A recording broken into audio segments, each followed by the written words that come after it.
Welcome to Center Heist Productions. This is going to be a quick video recapping the last two games I have had, and a preview of the game tonight, and a little trade talk, um, rumors basically in the NHL with the Habs concerning the Habs. Okay, let's go because I'm going to try to make this short and sweet. I'm kind of under the weather as well, so welcome. Please subscribe and hit the likes. That's first and foremost. Okay, now here we go. Saturday night, LA comes into town. We're wearing our retro jerseys, and as per usual, we just don't show up in this game. And it seems like the big teams like LA, Minnesota, and Dallas that have a good seasoned mix of players. We just always seem to have big trouble against them. So I wasn't surprised. I kind of predicted this, and this game kind of lulled me into a sleep. To be honest, I couldn't get into it at all. We were caught in our own zone quite a bit. They had our backs against the wall all the way. Um, we just didn't look well. We fell into their traps, and Jake Allen didn't look good, and the team didn't look good. And so, really, there was no surprise. We were always behind the eight ball. The only positives we had were okay, they always had the lead. Jake Allen looked soft on several goals. The team was soft. Just, we see them pick doozers, and this jersey's a miss. No, not enough red in it. That's number one, and it doesn't really do the trick of the Expo thing like they thought it would.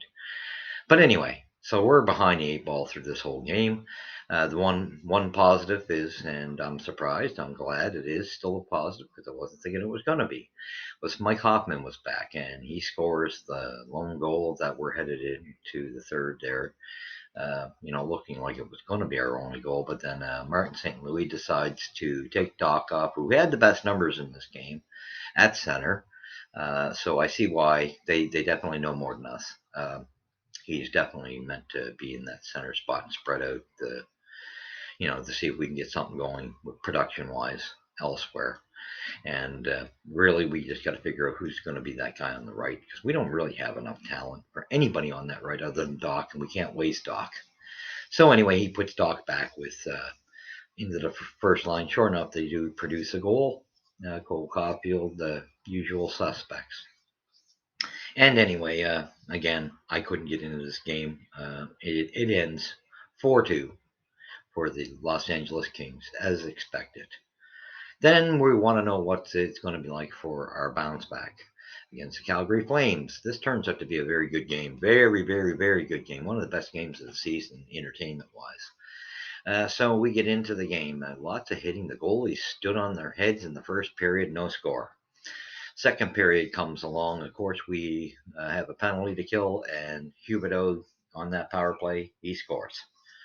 Not shocking because Jonathan Huberdeau has had much, much success against the Habs. These French boys, they tend to, there always seems to be something there that they tend to perform better when they come to Montreal. They got to put on a performance. So anyway, it's 1-0, and this is holding up for a bit. There's good stellar play everywhere. We've had several chances in this game that we blew.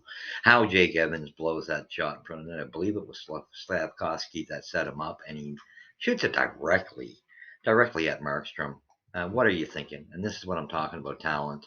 This is why I don't see the Evans in the long-term future of the Habs. Talent level is just not there. There's too much talent coming up that's going to take his spot. There's no doubt, and he's doing a fine job in Monahan's place. Don't get me wrong. I'll give him credit for that, but his offensive prowl is just a joke. And same thing with Joel Armia. You get perfect chances like that, and you miss. You can't even hit the broadside of a barn. The big plus for Armia is he carries the puck well and wins battles, so he keeps the play going, which provides us more chances. So that's why they utilize him more because he can't hit the broadside of a barn when he counts.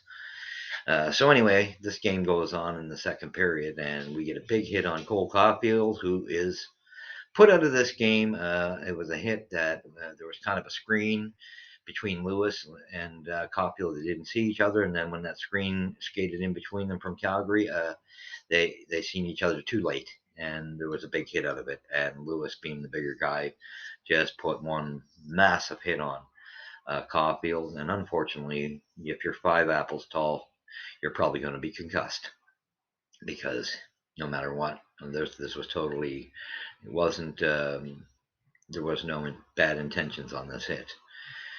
So he's down, he gets up, and you could definitely see he was dazed, so he has to go for the concussion protocol, which is the proper thing, thank God. And yes, he's out for the rest of the game, and this is early on that we're without him, so this is going to change the lineup for the Habs quite a bit as the game goes on. They're going to have to figure out what works. But anyway, he ends up staying out, and we assume he's concussed. Hopefully, I've heard couple of rumors, so I don't know which is the truth. We'll see if he plays tonight. With Ottawa, we'll find out. That was one rumor. The other rumor is he's out for 2 weeks. I'm hoping it's the first. So anyway, he's gone.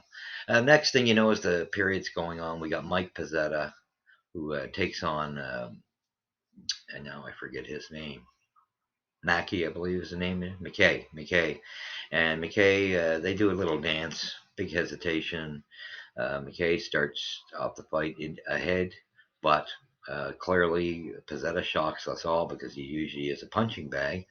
He wins this fight hands down, not even close. He got in some really good punches, which makes me wonder if he's been hanging out with Jack Eye.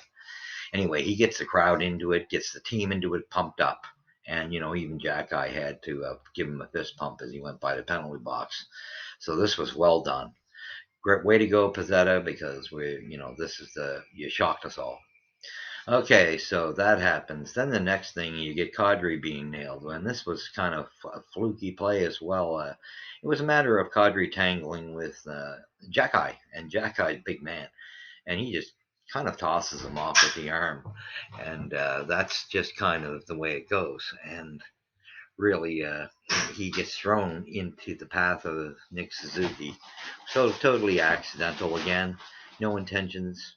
You could tell Suzuki tries to turn a bit to make the hit less impact, but it's enough that it definitely rocks Kadri. But Kadri is not hit in the head, but he still has to go out for concussion protocol. I have to forgive me there. Somebody was coming in the door, so I was just trying to make sure it stayed quiet. Sorry. Anyway, so basically, there's another big hit, another injury in this game, and this game goes on. And then you're also seeing some instances in this game where I see instances where Suzuki. This is my knock against all. I'll talk about my highs on him when we get to the shootout. But the knocks are the effort he doesn't put in to get back. You see him still stuck in Calgary zone. And it's like he relies on his wingers to do the work for him. I think he got used to Doc really pulling the slack for covering the third man in for him a lot. And this is the downside to Suzuki's game, is his defensive game. I'm a fan of Suzuki's, but it's about his offense and his smarts that way, setting up plays and the shootout. I can give him credit. He's beyond there IQ wise, no doubt. But his defensive game is awful. His center game, taking face-offs, his numbers are questionable. He's up and down. Seems like when it counts, he can't win a face-off. So that being said, anyway, I just had to mention that because I just seen the laziness, and this is how some goals are going in. Anyhow, the game proceeds to go on. We can't seem to score. Next thing you know, we can say that Hoffman had a good game, and Slavkovsky is really coming along for a kid. We've seen movement in his game. Great. There seems to be some life given to Josh Anderson as well, with joining with Slav. I don't know what it is, but this line has some chemistry, and with Monahan, it had more chemistry. Let's hope Monahan gets back, because I think this line, if it's together, could do some lighting up. Now, the next thing is we're going to have to keep Doc at center in his position, because we don't have anybody truthfully that can play that wing, so we're just going to have to make do. So that's just the bottom dollar. That's just the way it works. And anyway, this game continues on into the third, little deep into the third, and Josh Anderson gets a goal after Harris makes a play on the puck, and he plays it very well up to Slab, and Slab threads the needle and puts the perfect pass out front. Beautiful tip in by Josh Anderson. Had that have been Evans or Armia, guaranteed they would have missed. So hats off. There was a great play. And I got to say, like I said, Josh Anderson's playing much better with Slab. We're starting to see some consistency in back-to-back games. Let's hope that continues.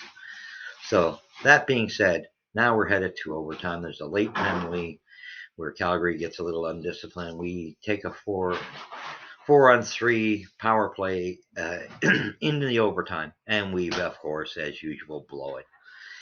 We just don't have a power play. That's why we're ranked 30th in there. That means, as I've been saying all along, Alex Burrows doesn't have the capability of coaching a power play.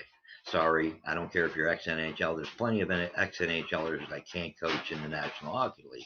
He was brought up to Montreal far too fast. Anyway, under Claude Julien. So send him back down or send him somewhere else and get a proper power play guy. That's my answer to that. Okay, so now we're headed to the shootout. This is going to be a very quick breakdown. First of all, you get Pitlick. He actually makes a nice play, but Markstrom outplays him on it. He had the right thought, but Markstrom outsmarted him. So he's stopped. Then you get Jonathan Huberdeau, who is, we know, he just lights it up against the Habs, being a Montreal boy. And sure enough, he scores. So he puts Calgary ahead in this shootout. Next, we have Nick Suzuki. If you're a betting man, you put all your money on Suzuki when it comes to the shootout. This is the strength of this game.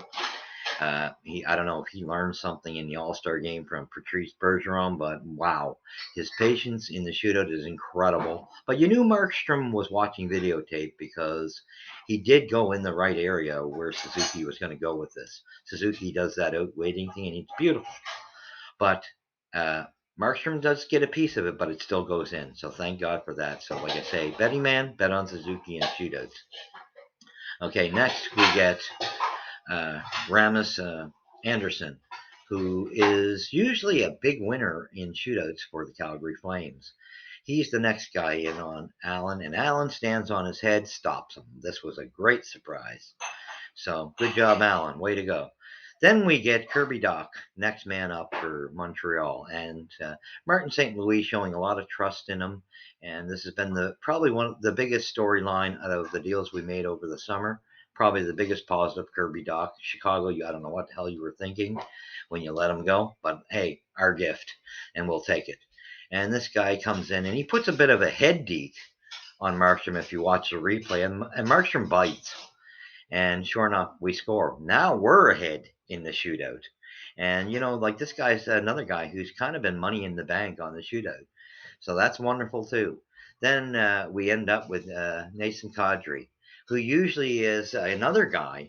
So strong shootout performances by Calgary. They got strong guys that usually do well against Montreal. But what happens? Allen stops them again. That wins the game. So, this game was definitely the story of the two goaltenders, 1 and 2. They should have been both stars, and you had to give the guy who got the winning goal probably the third star, and that would be Kirby Dach. Now we're going to go into previewing tonight's game against Ottawa. This is a clear cut. Ottawa has much more talented offensive weapons than the Montreal Canadiens. So I expect this game, I'm going to make my prediction, is going to be a 4-2 hockey game. And that's if one of the rumors is that Cole Caulfield's back, because I'm projecting that he'll score one of the 2 goals. If not, it's going to be 4-1. But it's also if Stützle, who is a big impact man for Ottawa, is he going to be playing? How serious was his injury? He went down the same night. So we'll see from there on that one. But we got Jake Batherson, who's for Ottawa, and he just lights it up against Montreal. You got Tkachuk. He lights it up against Montreal. You've got Pinto. He does quite well against Montreal. Then you got the addition of Claude Giroux, who from Philadelphia always lit it up against Montreal. So there's a massive weapon. Then you got The Brenda Cat, who was added over the summer. These are massive, massive threats. And that's why I say they have the speed, but they also have the weapons. We have speed because we're young. We don't have the weapons. So that's where I give Ottawa clearly. They've underachieved this season. Kid yourself not, they'll be ahead of the Montreal Canadiens where they should have been prior to, because this should have been a team running at the playoffs, at a position for the playoffs, clearly. And they will move ahead because now we're going to get interdivisional games coming up. And this is where the Habs will slide back. Trust me, this is going to transpire. And so it's going to come down to then you got the other storyline that it's going to be Jack Eye against the goon line that Mr. DJ Smith has to throw together. Now, DJ, you're a good coach, and this is kind of my message to you. Do you have to be that immature to build an entire line to go up against one gentleman? That's just Adam. That kind of makes you look lower. So don't do it. Don't follow that. If you want to bring one guy in, that's fine. Do it. Be classy. But that shows no class. So we'll see what you're going to do with that roster tonight. But that being said, let's put the props where the props are. Jack Eye is, yes, he can fight, but he's not Tom Wilson. He's not Ryan Reeves. Those are the best two fighters in the NHL right now. He is definitely a good kid fighter, and he probably will get to that level. But he's got some things he has to learn in his fighting. He doesn't defend himself very well, but he will get there. But the one thing that is a big bonus with Jack Eye is the man can play hockey. He's actually a good defenseman. And that puts me in reminiscence to Chris Nyland as a forward for the Habs. That was the only difference, one being a forward, one being a defenseman. And I haven't seen a fighter like this since Chrissy. Yeah, we've had a few in between, but not to the level of Chris Nyland's Knuckles Nyland. Nyland was a shorter man too, but he could play hockey, so it made him a double threat. And the thing about Chris Nyland is, yeah, you get these foolish people who say, "Oh, Chris Nyland lost fights." You know what? You better go back and check your history because you need to read the videotape. And Chris Nyland had pretty good numbers in his fights. And why was it? It was due to entire smarts. He knew how to tangle up a guy. He knew how to protect himself. And when you ask his opponents, he had one of the hardest punches in the league. So this, like I said, I get tired of hearing nonsense from fans that don't do their homework. Do your homework. So, like I say, for Jack Eye, I'd like to see him come to a point where he gets maybe some lessons in the background from Chris Nyland and George Larocque. Now, many will say George Larocque was this awesome fighter. It didn't happen so much in Montreal. George Larocque was a good fighter in Edmonton before he came to Montreal, but his career was pretty much done when he came to Montreal. But I do like George Larocque, but he's kind of, I feel it a shame because when we picked him up, he didn't quite, he was too banged up. Let's put it that way, and it ended his career for what we wanted him to do a little sooner than expected, but they could teach Jack Eye some lessons here. Then next, we're going to get into trade rumors real fast here. Trade rumors, it's still going on. Paul Viarvi from Edmonton. This continues. I don't know if the media is creating the nonsense. I don't know if it's a particular reporter in Montreal that's going along with this because he seems to like Paul Viarvi, and he's just a journalist that has his papers for journalism, a writer, and I've watched it. I've read some of his actual stories, and there's a lot of misspellings, so I don't even know if he writes very well. So next thing, his hockey opinion is just a joke. He's very opinionated, and he seems to go along because he's been accepted in Montreal with the mainstream there that seems to be in the bonuses of French players. So he falls under that, and so because he's accepted, he just doesn't seem to have any concept of the actual game. I get a kick out of this man. We do have some good reporters in Montreal, like Stu Cowan and Pat Hickey. They at least know what they're talking about. But then you get the top insiders who might be behind this as well, or somebody from Edmonton. We don't know. But Darren Dreger is a great source. Elliot Freeman, he's kind of in between. If he gets his information from Dreger, then it's all right. But there's a couple others that are supposedly the insiders that I don't. They like to start rumors, and I hate to say that, but it's the facts. Let's call a spade what a spade is. Okay. So now we get into basically, I'm going to say, Paul Viardi, keep him to yourself. Montreal, Hughes and Gordon, you've done a wonderful job. We don't want them. We don't want them. This is going to be a KK comparison, a Galchenyuk comparison. Paul VRV has been proven to be an underachiever. Plus, he doesn't show up every game, and that's kind of comparable to Josh Anderson. So we don't need more problems, and it's kind of comparable to Jonathan Drouin and Mike Hoffman, who we made mistakes bringing into this organization. So no, let's not make the mistake. We got three guys that are first rounders, and it's going to be basically uh, Joel Edmonston is one of them, and we're going to also have uh, Sean Monahan and Josh Anderson. These are three big trade rumors that are in Montreal, and these are three guys that can draw in a first round draft pick. And I'm saying to Hughes and Gordon, let's stick to our guns. We're rebuilding, and let's go after the first round draft picks. You can get a first round pick for each of these guys. Okay, so let's stick to that. And number one, let's try to trade. Let's Joel Quenneville be the first man out. Okay, because our defense needs an answer. We got young kids that won those spots hands down. Okay, so let's somebody wants Joel Edmonton.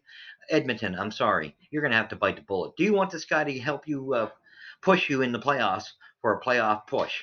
Well, you're going to have to bite the bullet. You're not going to just offer us Paul VRV or this young French kid. No, you're going to give us a first round draft pick. That's how Hughes has to do it. We want a first round draft pick. If you want to make this a package trade, that's a different story. Meaning, okay, we'll add Drouin so we can dump our problem. Then you can dump Paul VRV if that's the case, or this French kid who I would prefer over Paul VRV. Okay, but that's the only way you do that deal. Okay, so Edmonton Oilers, you've always thought, this is not Mark Bergevin you're dealing with. It's Hughes. So stick to our guns, get the first rounder. Let's get that trade done by the new year because I think that we need to help our young defensemen who have earned their rights. And then, Chris Weidman, let's get him out of Montreal as well. He's going to get us only a fifth rounder, nothing special. You either get a trade for him for a fifth rounder or you send him on the waivers, one or the other. That solves our defensive woes. Save your two other big trades as you get closer to the trade deadline. But I think that first trade will get the ball rolling in the NHL and you'll start seeing trades happen because we're going to be, after the new year, we're going to be closing in on the trade deadline. We're getting back to normality. So again, those two ones also should be the same concept. First rounders only. Only no, you won't hear of. We need first rounders, and we need as many. Maybe we can trade our way back into getting one of the top three prospects this year. So let's hope for that. And if it's going to turn in also those trades into package deals where you want a clean house with the Drouins and the Hoffmans and the Dadonovs, those type of guys, you can do that and you clean a little bit of house so that money is saved and now we can put our money where it belongs and we can sign Caulfield and our new young gentlemen that are going to be coming into the league next year. So that's what I got to say about that. And then a very quick comment, and this is just to go with podcasting. There's a couple channels out there. I get a very hilarious ride out. If you're a hockey fan, you follow us because it's about the games. So that means we watch the games if we're a hockey fan. And I would never watch somebody trying to pretend they're Danny Gallivan, Dick Irving, or Bob Cole. You're not them. And you're not even showing the game on air. So let's stick to podcasters promoting the game. And then if you're fans of that type of podcast, you really can't be a hockey fan because in actuality, you're just following a guy trying to be an announcer, and he's none of those three elite individuals I just mentioned. So it deters from the game. Okay, let's just say that. That's why Tony Marinaro has the right idea. He broadcasts a show after the game. That way you got something to talk about. That's the correct way of doing it. That's why Junkie, Tony Marinaro, and Chris Nyland and Amy Johnson are the types that I follow. And there's a few more. Don't take it personal. But anyway, thank you for watching us. Please tell your friends. Give us a likes, subscribes, and all the best to you. And I look forward to hearing from you. Leave the comments. Okay, I'll be watching for the comments, and we look forward to seeing you in the next episode. So where's the puck drop first? At center ice. Take care of yourselves.